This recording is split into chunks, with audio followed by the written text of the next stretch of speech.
Alhamdulillah, wassalatu wassalamu ala rasulillah. Muli, assalamualaikum warahmatullahi wabarakatuh mga kapatid. Sa pagpapatuloy po ng paksang si Kristo sa Islam at Kristyanismo, sa ngayon simulan po natin ang ilang serye ng mga aralin patungkol sa ang totoong mensahe ni Kristo Jesus. Marami pong mga Kristiyano ang nag-aakala na ang mga Muslim ay hindi sumasampalataya sa Mesiyas na si Jesus. Bagkus pinalalabas ng maraming mga ngaral ng iba't ibang sikta ng Kristyanismo na ang mga Muslim ay antikristo. Ang totoo, sa aral po ng Islam ay hindi maituturing na Muslim ang isang tao kung hindi siya sumampalataya kay Jesus bilang Kristo. Magkaiba nga lang ang paniniwala ng Islam at Kristyanismo sa kung ano ang tunay na kakanyahan, katangian o pagkatao ni Jesus at ano ang totoo niyang mensahe. Sa nakaraan pong mga serye ay natalakay na natin ang tungkol sa katauhan o personalidad ni Jesus at ibayo pa natin itong tatalakayin sa paksang ito na ang totoong mensahe ni Kristo Jesus. Para po sa mga kababayan nating Kristiyano, ipinauna ko po sa inyo na huwag po nating papangigibawin ang mga emosyon natin, lalong-lalo sa paksang tinatalakay natin. Sapagkat ang emosyon po ay magpapalabo sa atin na makita ang katotohanan. Pag-aralan po natin na makatuwiran ang lahat ng ating tinatalakay at ihiwalay natin ang katotohanan sa kabulanan sa tulong ng makapangyarihang Diyos. Kapag atin pong tiningnan ang mga huwad na reliyong hindi naman lingid sa mga tao, na ang mga reliyong ito ay itinatag lamang ng tao, pero makikita natin ang sigasig at matinding pangungunyapit ng mga tagasunod sa mga aral nito. Malinaw po na hindi nagawang matagpuan ng mga taong ito ang katotohanan dahil sa bulag nilang pagtitiwala sa mga paniniwala nila. Ang mahigpit po nilang pagsunod ay kadalasang hindi nakabatay sa isang matalinong pagkakaunawa sa mga katuruan. Bagkus ay sa impluwensya ng nakagisnang kaugalian at emosyon. Naging prinsipyo po ng marami na kung ano daw ang kanilang nakagisnan ay doon rin sila mamamatay. Ang tanging pong paraan upang masumpungan natin ang katotohanan hinggil sa anumang bagay ay suriin natin ito ng mabuti, makatuwiran, at isantabi ang emosyon. Una, titimbangin natin ang patunay at hahatulan natin ito sa pamamagitan ng katalinuhang ibinigay sa atin ng Diyos. Sapagkat sa mundong ito, ang katalinuhan lamang ang nagtatangi sa atin sa mga hayop na kumikilos lamang ayon sa katutubo nilang gawi. Matapos pong matiyak kung ano ang tunay na katotohanan, kailangan nating ipagkatiwala rito ng madamdamin ang ating mga sarili. Opo mga kapatid, mayroon pong puwang para sa emosyon, subalit ang madamdaming pagtitiwala o ang emosyon na ito ay kailangang matapos ang makatuwirang pagkakaunawa sa mga usapin. Ang madamdaming pagtitiwala ay napakahalaga sapagkat ito ay isang patunay ng totoong pagkakaunawa. Dahil kapag naunawaan na ng ganap at wasto ng isang tao ang katotohanan ng mga usapin, handa na siya sa isip at diwa na masigla at panatag na panindigan ang katotohanan iyon. Atin pong aanalisahin ang mensahe ni Jesus ng makatuwiran na isang tabi ang nakagisnan nating kaugalian at emosyon, alang-alang sa pagsasaliksik ng katotohanan para po sa ating kaligtasan. Ang paksa pong ang totoong mensahe ni Kristo Jesus, ito po ay binubuo ng dalawang pangunahing bahagi.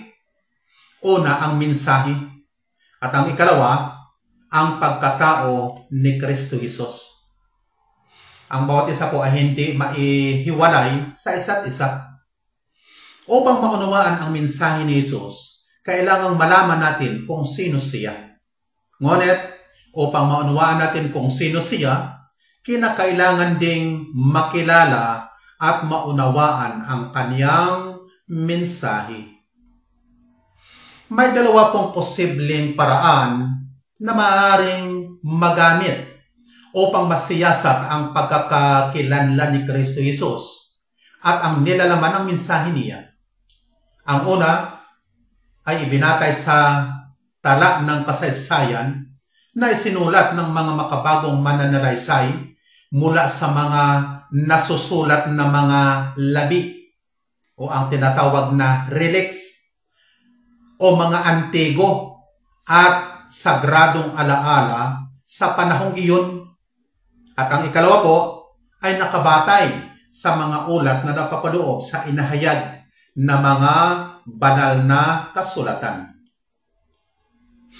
Sa katotohanan, mayroon pong napakakaunting katibayan batay sa kasaysayan na magagamit upang magpabatid sa atin hinggil kung sino si Kristo Jesus o upang matiyak kung ano ang mensahe niya. Ang opisyal na mga dokumento ng kasaysayan ng panahong iyon ay halos hindi naglalaman ng tala tungkol kay Jesus.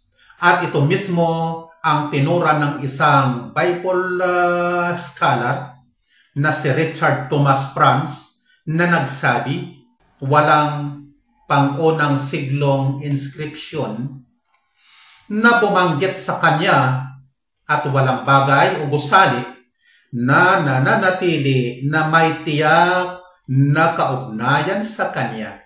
Pansinin po ninyo, ang may sabi nito ay isang scholar ng Biblia, isang theologian. Ang salita pong ito ng Bible scholar ay nagsisilbing daan pa nga sa ilang mga Western historians, mga kanluraning mananalaysay, upang magpahayag ng mali na si Kristo Jesus ay hindi naman talaga umiiral o hindi naman talaga umiral. Walang tinatawag na Kristo Jesus. Kung baga, pinalalabas ng mga mananalaysay na ito na ang Kristo Jesus na sinampalatayanan ng sangkatauhan ay alamat lamang, hindi talagang umiral. Sa makatuwid, ang pagsasaliksik ay kailangang nakabatay una sa mga kasulatan na tumatalakay sa pagkatao at misyon ni Kristo Jesus. Ang mga kasulatan na tinutukoy ay yung mga opisyal na kinikilala ng Kristyanismo at Islam. Gayunpaman, upang tumpak na masuri ang mga impormasyon na napapaloob sa mga tekstong panrelihiyong ito, napakahalaga na tiyakin muna ang autentisidad ng mga ito. Ang mga ito ba ay mapananaligang mga pinagkukunan ng nasusulat na katibayan o mga kwento at mga alamat na gawa-gawa lamang ng tao o maaaring paghahalo ng dalawa? Ang matanda at bagong tipan ng Biblia ba ay mga kasulatang ipinahayag ng Diyos? Ang Quran ba ay mapaniniwalaan? Para ang Biblia at Quran ay maging tunay na salita ng Diyos, ang mga ito ay kailangang hindi maglaman ng di maipaliwanag na mga pagkakasalungatan at hindi dapat magkaroon ng pag-aalinlangan hinggil sa nilalaman ng mga ito o hinggil sa kung sino ang may akda ng mga ito. Kapag nagkagayon nga, ang nakasulat sa matanda at bagong tipan at sa Quran ay maaari ng maituring na mapananaligang mga pinagkukunan ng impormasyon tungkol sa mensahe at persona ni Kristo Jesus. Hinggil po sa Biblia. Sa dokumento na ng maraming iskolar mula sa sari-saring sangay at sikta ng Kristyanismo na ang marami na naisulat sa Biblia ay mapag-aalinlangan ang pagkatotoo.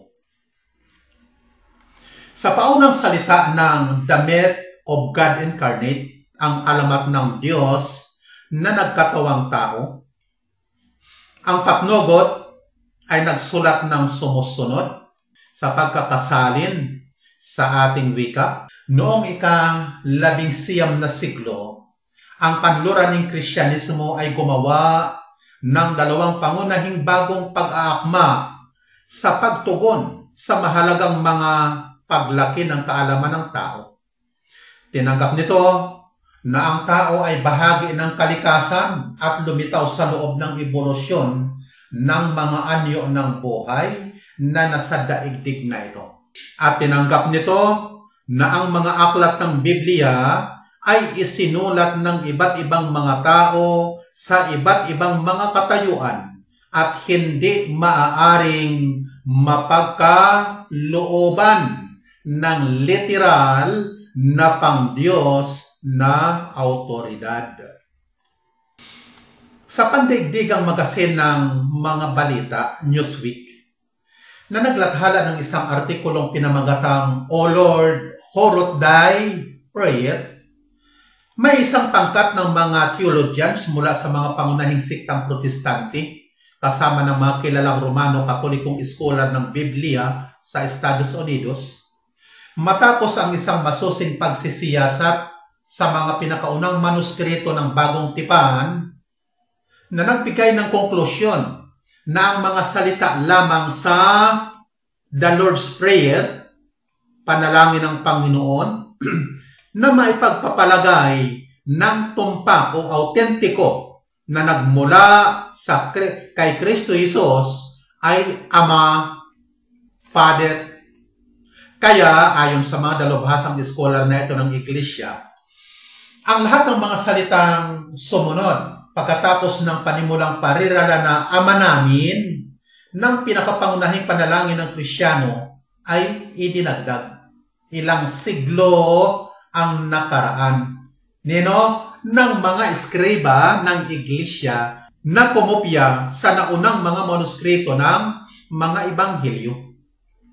Sinipi pa ng US News and World Report ang pangkat ng scholar na nagsabing mahigit sa 80% ng mga salitang ipinagpapalagay na nagmula kay Jesus na nasaad sa mga Ebanghelyo ay maaaring apocryphal. Apocryphal, malamang hindi daw tunay, hindi totoo, o inimbento. Yan ang ibig sabihin ng apocryphal. Napabibilang na roon ang talumpating pang-Eucharistia ni Jesus sa banal na hapunan. Yung verse na, kanin ninyo, ito ang aking katawan. At ang bawat salita na sinasabing binigkas daw niya habang nasa cross. Si Dr. J.K. Elliott ng Department of Theological and Religious Studies ng Leeds University ay sumulat ng isang artikulo na inilithala sa The Times, London, noong September 10, 1987, na pinamagatang Checking the Bible's Roots, pagsisiyasat sa mga ugat ng Biblia. Dito ay nagpahayag siya na mahigit sa 5,000 manuskrito ang naglalaman ng kabuuan o bahagi ng Bagong Tipan sa orihinal na wika nito. Ang mga ito ay may pitsa na mula sa ika-2 siglo hanggang sa pagkaimbento ng pag-iimprinta. Tinataya na walang 2 manuskrito na nagkakatugma sa lahat ng detalye. Hindi maiwasan na ang lahat ng kasulatan na isinulat kamay ay malamang na naglaman ang mga hindi sinasadyang pagkakamali sa pagkukopya. Gayunpaman, sa mga umiiral na akdang theological, hindi katakataka na ang sinasadyang mga pagpapalit ay ipinapasok upang iwasan o baguhin ang mga pahayag na nakita ng eskriba na may diferensya. Mayroon ding pagkahilig ang mga eskriba na magdagdag ng maikling paliwanag. Ang sinasadyang mga pagpapalit ay malamang na naipasok na sa maagang yugto bago na pagtibay ang pagiging canonical ng katayuan ng bagong tipan. Napatuloy pa ang may akda sa pagpapaliwanag na walang isang manuskrito na naglalaman ng orihinal na di na bagong teksto sa kabuuan nito at na hindi makapipili sa isa man sa mga manuskritong ito at aasahan ng tangi ito na para bagang naglalaman ito ng monopolyo ng orihinal na mga salita ng orihinal na mga may akda. Sinabi pa niya, kung may isang mga ngatuwiran pa ng orihinal na teksto ay nananatili sa kung saan man sa libo-libong natitirang mga manuskrito, kung gayon ay mapipilitan siya na basahin ang lahat ng mga manuskritong ito, na pagtipon-tipunin ang mga pagkakaiba sa pagitan ng mga iyon sa sistematikong paraan at pagkatapos ay natatayain ng isa-isa ang bawat pagkakaiba kung aling mga manuskrito ang nagtataglay ng original na teksto at kung alin ang teksto na sekundaryo. Ang gayong tanawin ay nagpapahina ng loob ng maraming iskolar ng Biblia na nagkasya na sa pag-asa sa naimprentang mga teksto noong maaga-agang panahon na ang katibayan ng kakaunting kinangkilik na mga manuskrito lamang ang ginamit sa mga ito.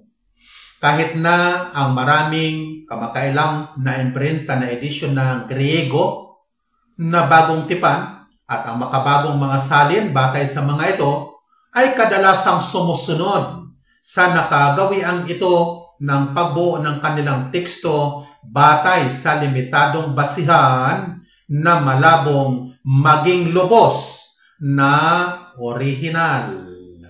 Na malabong maging lubos na orihinal. Sa mga tinurang ito ng mga Bible scholars na mga Protestante at Katoliko, kung bukas isip lamang ang isang Kristiyano sa kanyang pagsasaliksik ng katotohanan, mapapanatag pa kaya siya sa kanyang pananampalataya? Nandoon pa kaya ang tiyakang pananampalataya na ang kanilang banal na aklat na yun nga ang Biblia ay autentiko na mapagkukunan ng aral para sa ating kaligtasan? Hanggang dito lamang at insyaallah sa susunod na aralin ay atin pong tatalakayin ang mga bersyon ng Biblia sa English na kung saan dito nagsimula ang napakaraming mga salin hanggang sa nakarating sa ating sariling mga dialekto. Subhanakallahumma wa bihamdik, nashhadu an la ilaha illa ant, nastaghfiruka wa natubu ilaik. Assalamu alaikum warahmatullahi wabarakatuh.